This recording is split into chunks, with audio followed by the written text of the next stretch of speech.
What up mga solid subscribers na, let's go, no? So ito, ang papanoorin po natin itong video po ng Bini, no? Lalo ito po yung interview nila regarding po dun sa technical issues po na nangyari dun sa Billboard PH, no? Hindi naman yung nangyari dun, di ba? Napakagrabe. And ito, very big shout po sa, saan ba to?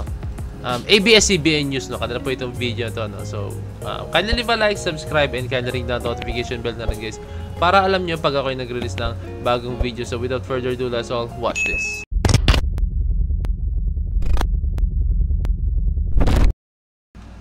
Another blessing. Before we talk about the pen shop, let's talk about what happened last night. Direkta agad dun yung tanong. Yay, thank you po. Siguro, ano yung pumasok sa isip niyo that happened? Stacy. Okay po, ako, nung time, let's do it one more time! Siya yung nagsabi si Stako, let's do it one more time. Pero dire-diretso sila. Connect! One more time! Hindi na yan. Hindi ko narinig. Ay, nakita kita, pero parang, pero pag si Joe gumawa nun, magsistop lahat. It's just me eh. I'm not the leader, joke. So yun nangyari po kagabi sa Billboard. Actually, kaninang madaling araw. Nung part ko na, my presence is a presence, biglang nawala. So akala ko ako lang, kinabahan ako ng onte kasi baka mamaya ako lang to. So paano ako magki-keep up? So pag tumingin ako sa mga ibang girls, tapos yun parang nag-stop na siya. So buti na lang, meron yung adlib ko na parang go moa, ganun, kasi sinabihan din ako ni Joe. Siguro plano mo, Joe. Charot. And ayun, parang nag-adlib na lang din. Tapos, ayun po, parang talagang nag-go with the flow din naman po kami talaga. And di naman po talaga maiiwasan yung mga ganitong technical difficulties po, lalo na sa mga recording artists like Bini, talagang hindi po maiiwasan. Recording artist.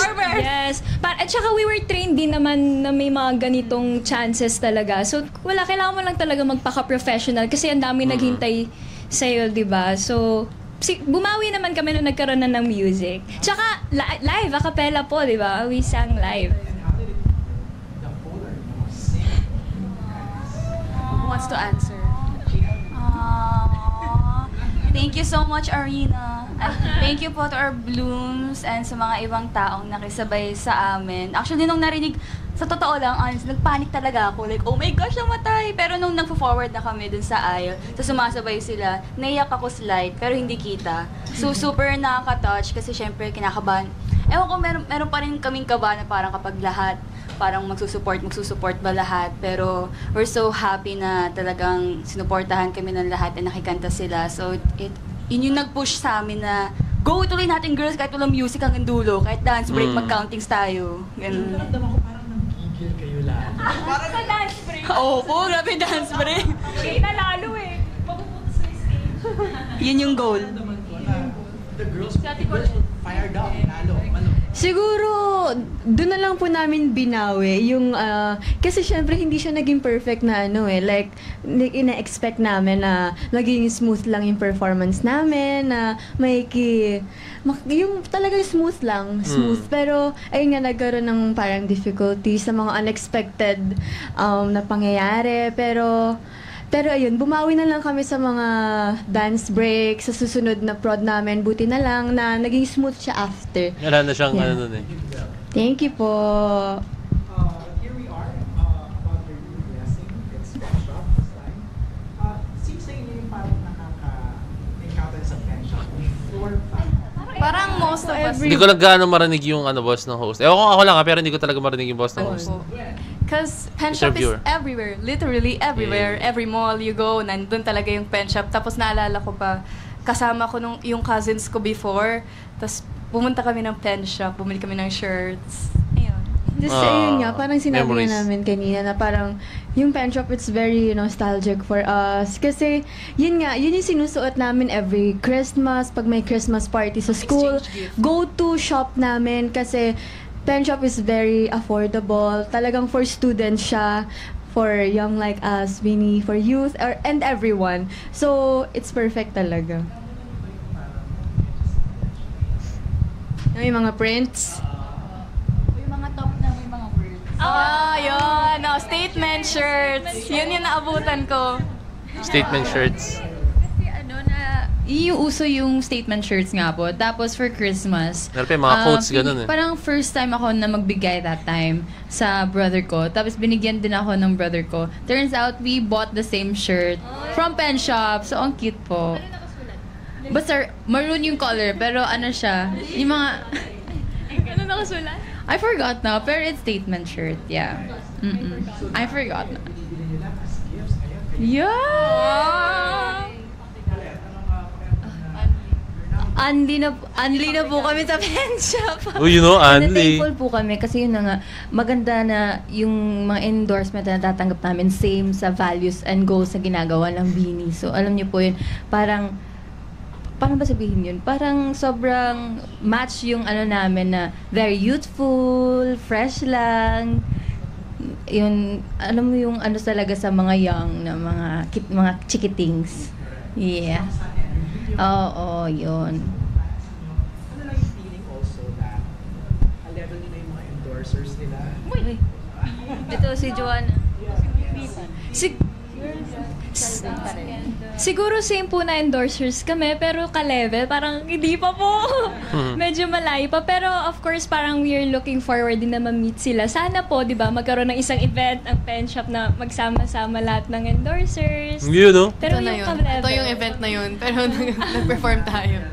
Mika, ano lang yung pakiramdam na, or never imagine that you guys would be like fashion endorsers of clothes? I've always wanted us to endorse clothes, but never going to expect na parang to be called fashion icons naman. Kasi we're just so chill. Siguro si Ate Malay kasi she's experimenting a lot with her styles, ganon. But it's such an honor and nakaka-pressure na tuloy every time we go out kasi kailangan laging perfect. Oo. Napapansin nyo rin ba na your fans, your groups, are parang kind of inspired din sa mga outfits ninyo? Sa mga events. Pag nasa concerts, nagsusuot sila ng mga outfits nila na beanie inspired. Like si Ate Colette, lagi siyang may beanie, headpiece, necktie. Account sila na ano, may mga page sila na... May mga page po sila na parang kadalabas namin, nakalista yung ito yung suot namin. Meron din mga price po kung saan galing na brand. So, ang galing kasi nahanap po nila. Ang galing naman. So, yeah. Opo. Oo. Alam mo, nakadagdag pressure yun, no? Para nakadagdag pressure lalo sabihin ako, baka pag nagsuot ako ng ganito, di ba? Baka isipin nila, ganito kasi alam nila yung mga price, di ba? So, nag-gets kayo sinabi ni Mika, nakakadagdag pressure talaga pag lumalabas sila. I don't know if you also realize a month from now is the Grand Universe. Ay, wait po. Really? Hello? So, November Hello? 16. Oh my God! Ay, grabe. Hindi po may share lang ako. Feeling ko part po sa ba't kami kinabahan kagabi. Siyempre, kalagitnaan po kami ng preparation for the concert. Halo-halo na po yung dance break, yung cut. Tapos kasi yung ginawa namin last night, version siya ng Billboard Korea namin. So, nag-training pa kami bago nag-Billboard. So, medyo... basta ang dami nangyari that day. So, medyo sobrang gulong-gulo yung utak namin. Pero, ayun nga po, kalagitnaan kami ng preparation. And we're fighting, pinagkakasya, time management, and dinalagaan namin sarili namin para sa day itself, hindi kami pagod. We're ready. Yeah. Spoilers? Wala What do you po. expect? Spoiler. Ate Jo po, isa pang araw. 20 seconds. Secret po, abangan nyo na lang po. May mga pasabog, maraming pasabog. Yee! What to and how prepared? 12 po. 10%. Ay, no cap. No cap! 10% po. Kasi parang, feeling ko, ito na ba yung last na branded na show na parang event natin? Okay. Opo. Hindi siya event, pero shoot. Hindi siya event, but may shoot pa. In between kasi may mga, akala nyo nag-rest kami, no? May mga branded na shoot po kami. So parang, hindi pa kami super nakakapag-focus talaga. Pero pag nag-rehearse naman kami, literal 10 to 10, 10 a.m. to 10 p.m. So hopefully po, kasi bukas po may training kami, so hopefully makausad kami ng mahaba-haba po. Grabe, no? Scheduling nila. Siguro I think yung iba ay nakakala na perform, uwi, Hindi guys, no? Usually ang Bini talaga is hindi pwedeng puro ganun lang, no? Kailangan din na mag-focus sa nila sa training, sa rehearsals, and then sa paggawa ng music, di ba? Your fans love your merch video. Yan, tulad pa niyan, may mga interviews, di ba? Tapos mga contract signing, di ba? Dami. Super excited pa. Ano lang siya yung sabihin sa inyo mga fans who are Okay, hi Blooms. Thank you so much dahil nagustuhan nyo yung merch namin.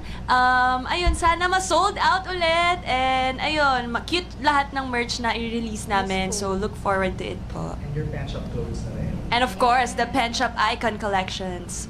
Guys. Ganda ng song yun, Yes. Yung parang yun yung maririnig nyo po pagpasok ng pen shop. Di ba? May ganong vibe. Dati one Nga. Yes! Since endorser na po sila ng pen shop, no? I think, marinig na lagi na, mostly, maririnig natin yung kanta po talaga ng Bini doon. Congratulations, girls. Thank you po. Okay? Yun na siya guys, no?